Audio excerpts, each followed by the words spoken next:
So, Brian, go for it. Just after what you guys accomplished last year, the expectations of what's next. Yes. Kind of thing, how much has that been discussed with this team, like building off of? Yeah, I think if you want to talk about expectations, I think last year's team was the hard deal because there were a lot of expectations because of so many people were back especially on the offensive side. Now we didn't know, Cram and Smith were going to pitch so great. So I don't think the expectations are as high for this group. I think we have a lot of questions to answer in the first month of the season. I wouldn't even say the first weekend. It's, we're going to run some different lineups out there. I think we feel pretty comfortable that, some combination of Owen, Smith, McKinney, Flata, LaFlamme are going to be, in the three starters going in. We're going to name it probably tomorrow after we talk to each guy. But we have, I think, a lot of guys, of the 18 or 19 pitchers that we have that can pitch on weekends. So there's a lot of guys that get chances. And on the position player side, some guys have emerged as starters, but there's a bunch of young kids that are hungry and are fighting for jobs. Well, and I know that you want to try to figure that out sooner rather than later. But these first few games are tough ones. Yes. Do you have to treat them like they are conference games almost, and you can't really do as much tinkering? No, we're going to play the guys who've given us reason to play them. They've earned the right to get some at bats, and so they're going to get their chances, and we'll see. And then next week we'll be with against Omaha on Tuesday, and then 4 games against UConn. 72 innings we have to cover pitching wise, and then hopefully we'll get a bunch of guys in there too. So I think within the first couple weeks we'll have a good idea who our 10 or 11 hitters are going to be. Are you allowed to bring the whole team up to? We can bring 34 guys on the road now, even in league play. Okay. So for the tournaments, we can bring as many as we want. We'll probably bring close to 30. It comes down to budget, hotel rooms and food and all those things. But yeah, it's easier with this one because we can just bust guys up. Will you have a roster of 30 or so for a road trip, road series? How many pitchers do you think we typically have? Yeah, well, we always shoot for 15 and 15 but I think what we just did now, it's probably going to be 14 pitchers and 17 position players. If you guys want to go pick at the roster and figure that out. This tournament this weekend has a big Pac-12 Mm-hmm. kind of flavor to it. Do you like that? Oh, I love it. We were fired up when we got asked to play in it, knowing we knew Oregon State would be in it, and then seeing Stanford come into it's great. And, win, lose, or draw, it's always good to see, Dave and the relationship I've had with him through Xavier when he was here. So I'm excited to see him opening day. Oregon State is also. Yeah, Oregon State's going to be tough. I mean, History. yeah, we always have. Obviously we've played big games here in Arizona, whether it's been in at High Corbett or up in Scottsdale. So it'll be fun to get them, and they're used to playing in this tournament. They've played in Surprise almost every year to start their year. So a lot of new guys. I think I counted 3 position players that played for them last year. So they're going to have a lot of new transfers we have to figure out. Who are you looking towards on the position side to be the leaders of this team, especially with the amount of newness? Yeah, well, obviously Easton and Andrew Kane are the guys who are coming back. Tyler Bickers has emerged as a real leader and really tough guy. Hit at the top of the order. I think he got hit by a pitch in every single pitch of our preseason and just ran down to first and handled it. It's a little bit like Aaron Walton, So those guys have been. Tony Lear has really emerged as a big leader. Maddox, obviously, is the most veteran guy we have. Sometimes we forget about him because he's not a real loud guy, but he's going to hit in the top 2 or 3 in the lineup and hopefully do a lot of damage for us. When you're in Maddox Mikalakis' position or Tony Pluta, and maybe you're hoping to get drafted, Mm-hmm. and then it doesn't happen, and you feel that sort of that disappointment, what is your message to those guys when maybe they didn't necessarily want to be here for their senior year. I think it's, well, the number one thing is both guys are going to graduate with really good degrees. One obviously in engineering, the other one in the Eller School. So those are super important things, and they're super important to their families. So that's the first thing I say is, hey, you know, you got one more year to get your degree, you'll get it, and then they'll get a chance. They perform like they did last year, and I assume, I don't want to assume, but I'm believing in my heart that Maddox is going to have a better year. He's going to hit for a little more power. He's going to drive the ball, and I think that'll get him a chance to play pro ball. And, you know, if Tony does what he's done, he should get a chance.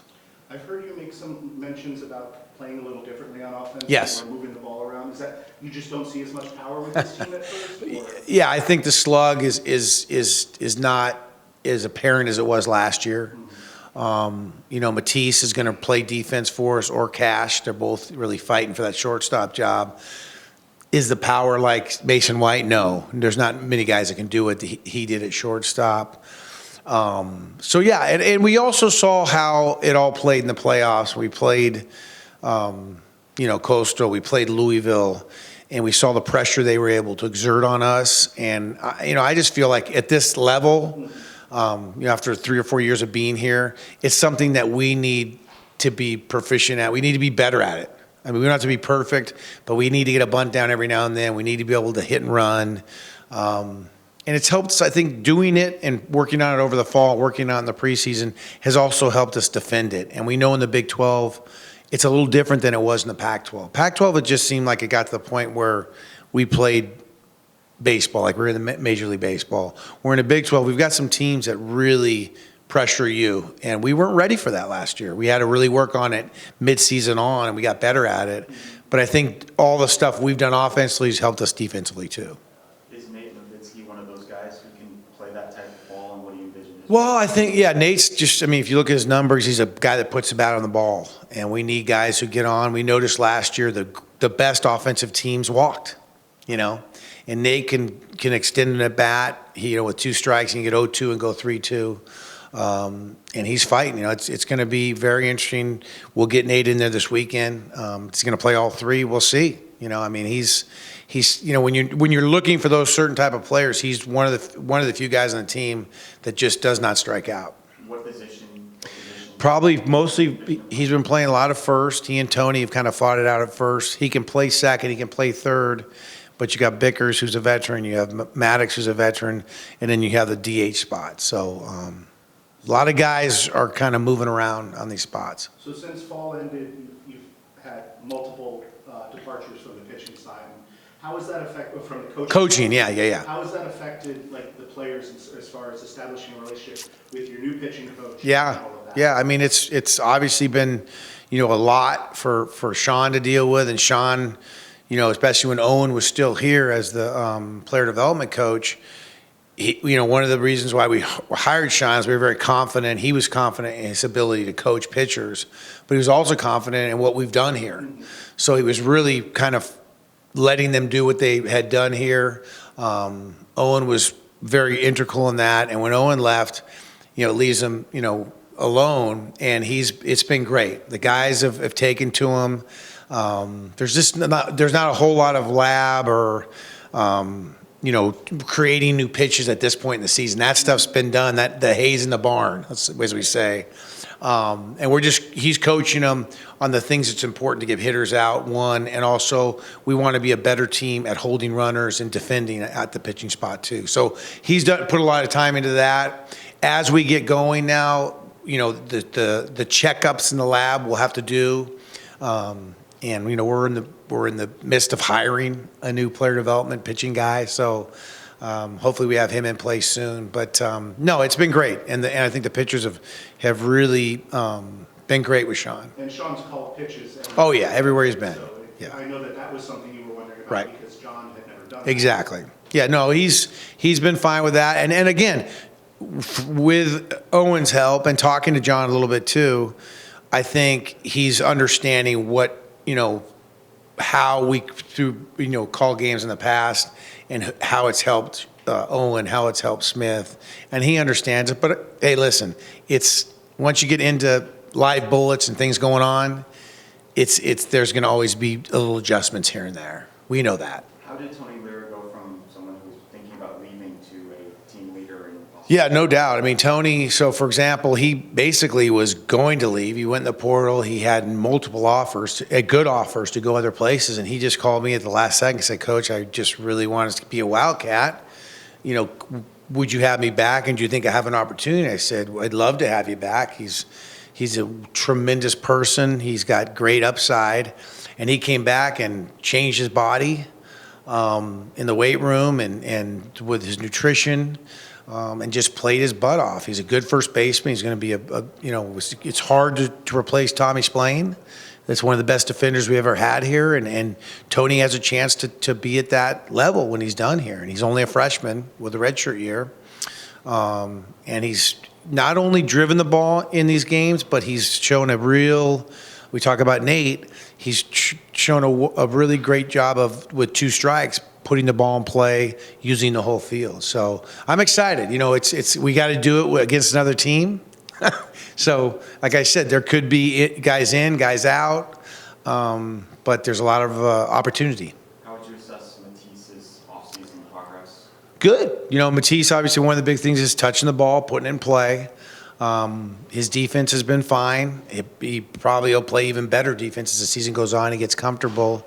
But, you know, we just have to have him, you know, with two strikes battle, put the ball in play. He's one of those guys that's worked really hard on the bunting game, moving the ball around like we've talked about. So both he and Cash have done a really nice job. And I'm hoping to get both of them in the lineup, you know, in these 3 games up in Phoenix. Is there anyone that you were expecting to be heavily in the mix that is not going to be available right here at the beginning? No, I don't think. We're waiting on a few. You know, obviously, Chaz McNellis, who broke his ankle, got hit by a pitch. So he's going to be out for 4 to 6 weeks. So we had hoped that, you know, obviously after looking at his junior college numbers, it's a guy who could do a lot of things for us, run. He's the fastest guy on the team and all of those things. So yeah, we'll be without him. But it's been like 2 weeks. Okay. So we've kind of gotten used to it. Arm health, though, is looking pretty good? Yeah, we're doing okay. What's the likely outfield configuration, would you say? Yeah, I would say Easton will be out there. You know, McIntyre is between Easton and McIntyre. One will play center, I think. One will play left. They're both really good outfielders. We have just to figure it out. You know, and what we've always said is it's the toughest place to play here at High Corbett's left field. So Easton's done it for 2 years. Do we move him to center? Place? We may just leave Easton alone, let McIntyre play center, but that's not decided yet. And it could be one or two games at both positions for both of them. And then right field right now is, we're leaning towards Andrew Kane. And Kane has not played in the field for a couple weeks because he threw and sort of had a oblique back little thing, but he's been doing great, so he should be ready for Friday. Tony Tuda obviously had an amazing season last year, National Stopper of the Year, most saves ever by a Wildcat in the season. But the enduring, the last image we saw of him was kind of looking shell-shocked. Right. In the dugout after that. Correct. Inning in the College World Series. Do you think it's kind of unfair that that's what? Yeah, it's 100% unfair. But again, that's what, when I started to evaluate this next season, 26 after 25, that was my lasting effect too, was seeing him. And there was a reason why, because Louisville put so much pressure on him and they did so many different things that we just were not ready for. And that's why we're trying to change our offense. But he threw the ball beautifully. Listen, there was a lot of balls between Coastal and Louisville that fell in because they did a good job of putting the ball in play. So yeah, it's not fair. And, Tony he's a rock on this team, and whether he's pitching or not for us, to be frank with you, he's like we talk about shortstops and like Guerin last year. We're hoping Bickers, we're hoping Maddox this year. They're like, coaches on the field. Tony is just basically another coach in the bullpen. So he's a help, whether he's out there on the mound or in the bullpen or on the bench. With Myers and Sylvester, you kind of one will play 2 games and the other will play 1. But then Probably, both will yeah. impact. Yeah, I think Joe Forbes had a good weekend this weekend. But yeah, I think right now, between Roman and Bo, and there's thoughts, because Bo really swung the bat well early in the preseason. How do we get him in there and Roman at the same time? So we'll figure it out. Again, there's going to be some different lineups. You have more lefties in the bullpen this year. Well, we You have had one. Morris, we have McLean Roberts. Am I missing somebody? Mason Russell. And Mason, I don't think Mason is much as a reliever, but he will come in for short stints. Right now, it's probably what he's built up to, and he's been a lot better. So I'm excited to get him going. Yeah, just having that option. Of Yeah. The left-hander. Yeah, I mean, I always joke with Coach Couch because I say, can you recruit a left-handed pitcher that can get lefty hitters out? But if you look at the college landscape in general, left-handed pitchers are always better against righties, because they're mostly fastball changeup pitchers. So I think Patrick Morris this year has a pretty good breaking ball. He might be more of a matchup lefty for us, which would really help us in this conference if you look at all the good left-handed hitters. Your overall just kind of vibe heading into this weekend. Yeah, I think excitement. I mean, we were, this last 3 games against each other, I feel like our hitters were almost to the point where they were guessing because they face these same pitchers all the time. They're almost guessing what's coming, and I think we just need to get somebody else, on the mound in a different uniform to get our guys jazzed up again. I think we showed a lot of energy, but I think once we get another team in the other dugout, it's going to be fun. I'm thinking about getting some uniforms of other schools next year to play our inter squads. How many new uniforms do you guys have? This year we're going to show 2. We'll show our pinstripe uniform on Friday night. We'll wear it. We're the home team, and then wear our new blue home uniform on Tuesday against Omaha. And Stanford, do they bring a lot of people back, or is it similar? They have almost all their pitchers back except for their. The one who went to Georgia. Yeah, they have 2 starters that left that are really good, and then I think they had 1 senior leave, but I just did, I think, like 16 pitchers they had. And then they have a ton of young position players. Their freshman class last year and their freshman class this year is loaded with really, really big talent. So they're going to be good. It'll be fun. It'll be a fun game for us. Good? Thank you. Thank you, guys.